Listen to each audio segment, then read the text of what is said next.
Everybody, my name is Jace Bolin. This is a We Grow Together YouTube channel.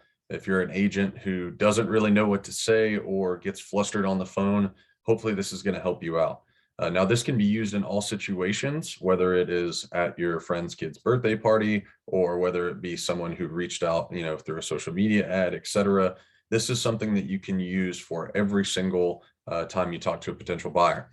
Now, before you make your calls, there's something that is very important. You've got to be able to pick up the phone if you want to be successful, right? We got to talk to people about real estate. We got to make sure that we're helping people with real estate, providing value. If you're reluctant to make calls, then ask yourself, about your goals, about your personal goals, your financial goals. This will get you motivated. If you need to, watch a quick 15-minute YouTube motivational.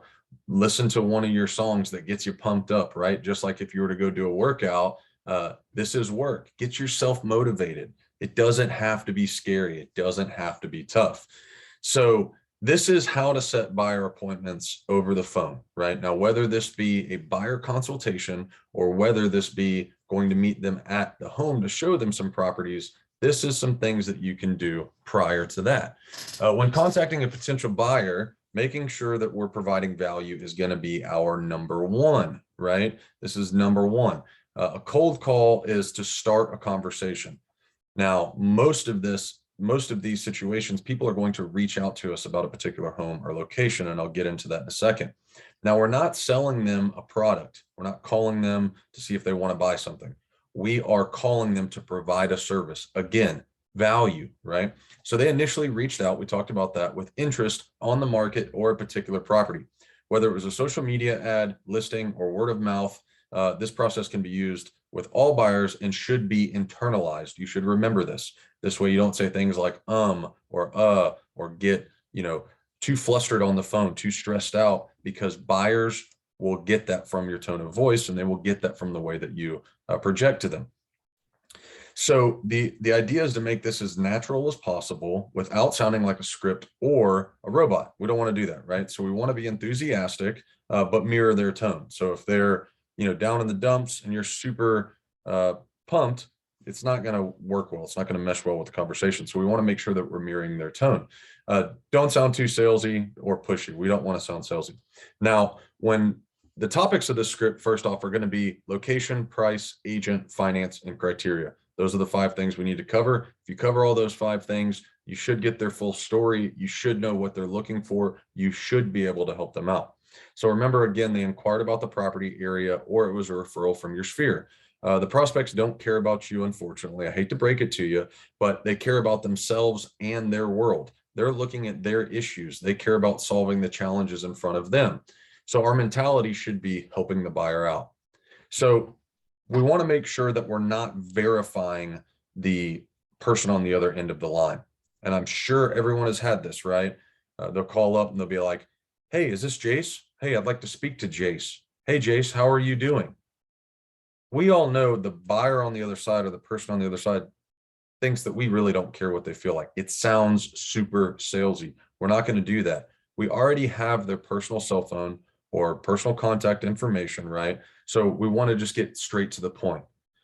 "Hey, Tom, hey, Tom, this is Jace with the Bolin Group. What information did you have about 1234 Main Street? What information did you have about this area?" Or, "Hey, Tom, thanks for reaching out through Facebook about 1234 Main Street or our listing on 1234 Main Street. What information did you need about this home? What questions did you have?"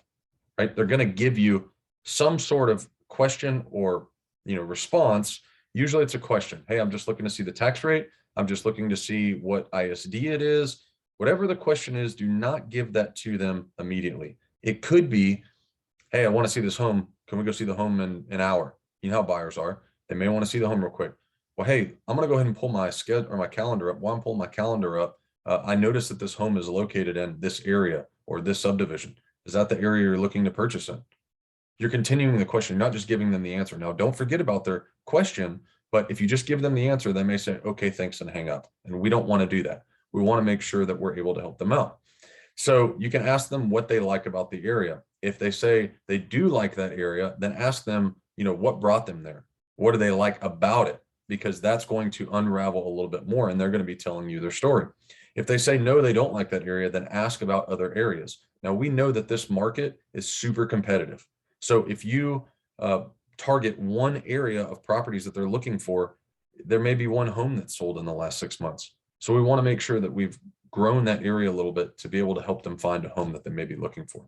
Because if you send them homes and there's only one home that pops up, how is that going to look like you? That you don't know what you're doing, or that you there's not homes and you can't help them out. And we want to make sure that we can help them out. So we want to make sure that, if they're not interested in on this, if they're not interested, we don't just want to say, no, thanks for your time. And definitely don't let your ego get involved. You don't want to fight them. Just say, hey, I totally get it. Are you interested in looking for a home? I've got your email here, request it out. Just want to make sure maybe no one's using your information.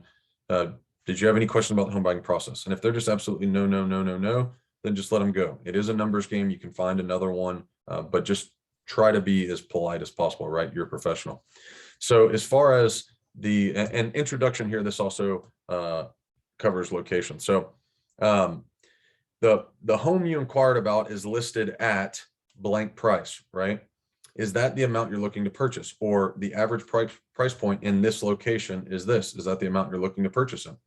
If they're okay with that price, you can politely ask how they came up with it. It could be mortgage calculator. It could be a number in their head. It could be, hey, I make enough money to buy this home. Whatever the situation is, notate it, listen, notate it, and move on.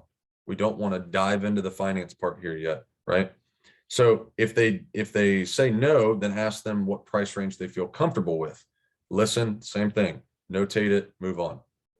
You can follow up if they currently own or rent a home. We got to ask those questions, right? We need to know where they're coming from and where they're going. So ask them if they own or rent. If they own, ask them if they will need to sell prior to purchasing their home. Most people do. Let them know that you can do that. You can help them purchase and sell, not a problem, but set the listing appointment or set an appointment to come check out their home another time. Right now, you're trying to get the information on their purchase in order to get them out of that home, right? So if they lease, ask them when their lease was up. So if their lease is up in 4 months, you need to start getting some things going. If their lease isn't up for another year, then you've got a little bit of time to do some follow-up. On agent, this is something you can say that works every time. I assume you reached out to me directly because you are not working with an agent currently. Is that correct? We're trying to verify that they have not been speaking to other agents. If they say yes, then say, perfect. I look forward to earning your business. That's a huge thing. I'm going to earn your business. I'm going to prove to you what I say and what I do is true. If they say no, then ask more questions. If it's something that doesn't feel right, always ask more questions, no matter what the topic is. Always ask more questions. So you can ask them things like, are you calling signs for information? Are you calling the listing agent? Do you have an agreement with another agent? Let them talk. This is a big part. We want to make sure that we're not wasting our time and we're not wasting their time. If they're using listing agents, ask them if they know about the relationship or agreement the seller and agent have signed. The listing agent, you can say things like, the listing agent is trying to get the most amount of money for the seller. They need a buyer's agent to not only represent them, but have their best interest at heart, right? We want to make sure that they're being represented, that they're properly represented, and that we're negotiating the best that we possibly can with their permission in order to get them the best deal. The listing agent's not going to do that. So explain that relationship. If it's another agent, you can ask them if they have an agreement, who it is, and if they have an agreement with them. If they're happy with that service. I've heard time and time again where people say, yeah, I have a real estate agent. Okay, great. Well, how's that going? Are you happy with the service? Are you guys finding stuff? Oh, no, actually they reached out one time and I've never heard anything back. See, the average agent only reaches out 1 or 2 times before they don't get them on the phone, and then they move on. So if they've left them in the dust, maybe this is your chance to help them out. So you can ask if they're happy with the service they're receiving, but don't be pushy about it, right? If they say the person's name, acknowledge them. Oh yeah, great agent. For some reason it doesn't work out, love to help you out, and pretty much leave it at that, right? We're not going to continue to push. On the finance side, this can be a very touchy subject with people. Understandably, we're talking about money now. It's a big deal. So now that we've gotten the location and price, what they're comfortable with, and if they're not working with an agent, then we're moving on, right? So just curious, when you purchase your home, will you be paying with cash or will you need a mortgage? Pretty simple question. If it's cash, then you can say something like, well, that makes the buying process a whole lot easier. It actually gives us some negotiating power and tends to close a lot quicker. Sellers will need some sort of proof of funds, such as a bank statement. If you wouldn't mind, you can go ahead and send that to me. That would be great. Or you can say, if you could go ahead and send that to me, we can update your file. That way, when we make an offer, I'll already have it, right? So if they don't have a mortgage, you can ask them, have they been pre-approved yet?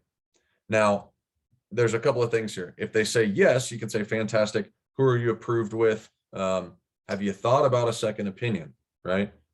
Typically, our lenders can save anywhere from X amount to X amount per month. Would you mind talking with them, right? Something like that. Or if you're confident with their lender, then just say, hey, not a problem, and you don't want to be pushy about it, not a problem. If you could just send me over the pre-approval letter, that would be great. I always make sure that I have communication with my lender. That way we're protecting your money and we get you to the close table. So I want to have a clear line of communication. Can you go ahead and send me their contact information over? That's going to be something very big, and it's going to show that you're a professional. If they say no, and I've got something down here, you can screenshot this if you'd like, but you can say no, or you can, if they say no, you can say the first step to the home buying experience is getting pre-approved. It gives us a couple of things. One, it gives us the pre-approval letter, which in our COVID pandemic, you can say will allow you to enter the homes, right? Because that is true. A lot of sellers don't want buyers in unless they're pre-approved. And it's going to show the seller you're serious about making an offer, which is a plus in your corner. Also, getting pre-approved will speed up the process so you can move faster when you're ready to make an offer. In a competitive market like the one we have now, it will give you the leg up to cross the finish line first. Second, it gives you a better sense of your budget. A lender will include things like principal, interest, taxes, and insurance to get you where you want to be monthly. Does that make sense? Right? I have a rock star lender, and if they're not pre-approved, I have a rock star lender that can explain the loan process more in detail. Can I have them reach out to you? What's a good time for them to reach out to you? I'd love for you to speak with them, right? Something like that. Criteria, pretty simple. They're going to tell you what they're looking for. You could say, on your next home, ideally, what does it look like? How many bedrooms does it have? How many bathrooms? Backyard, et cetera. Look, we've already got location, we've already got price. So now we're trying to find out what they're looking for in the actual home. Now you can say a couple different things. Okay, I'm going to send you some more information based on the home off of 1234 Main Street that they inquired about, or that particular area, as well as some other properties that match your criteria. Is there anything else you're looking for? Just to double check and make sure you didn't miss anything. So you can follow up with, based off this conversation, I'd love to meet you as soon as possible to go over the home buying process and actually get you in some of these homes to check them out. Also be sending a couple of other homes so you can compare them. Remember, we do not want to show just one home. If you go show them the home that they inquired about, let's just say the pictures, and we've all been there, the pictures look great. They get inside the home and they say, this is not what I thought it was. The pictures, are completely different than this. I'm not interested in this home.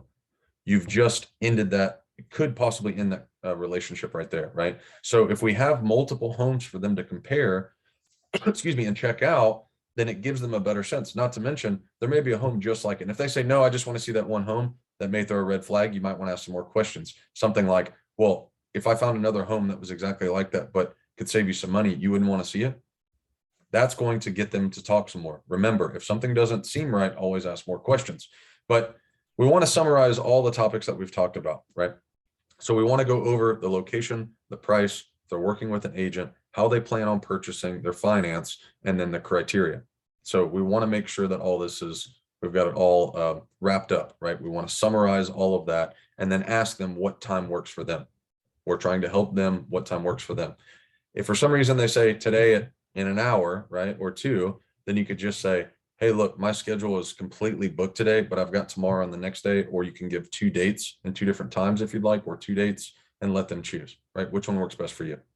That way you're not being combatant and you're being open to them. A couple of extra tips I've got here. Remember, we are helping them get the information to solve their problem. There is a motivation behind that. We need to find the motivation of the buyer. Everyone moves for some sort of reason, whether their family's growing, whether their family's shrinking, whether they've got a new job, whether they're relocating, whether they're trying to take equity on the home that they already own. Whatever the case may be, we want to find out their motivation. Motivation will help remind them why they started looking in the first place and why they reached out. Okay. This is also going to ensure that you don't get ghosted later. If you make sure that you have information, as time goes by, you can remind them about that motivation.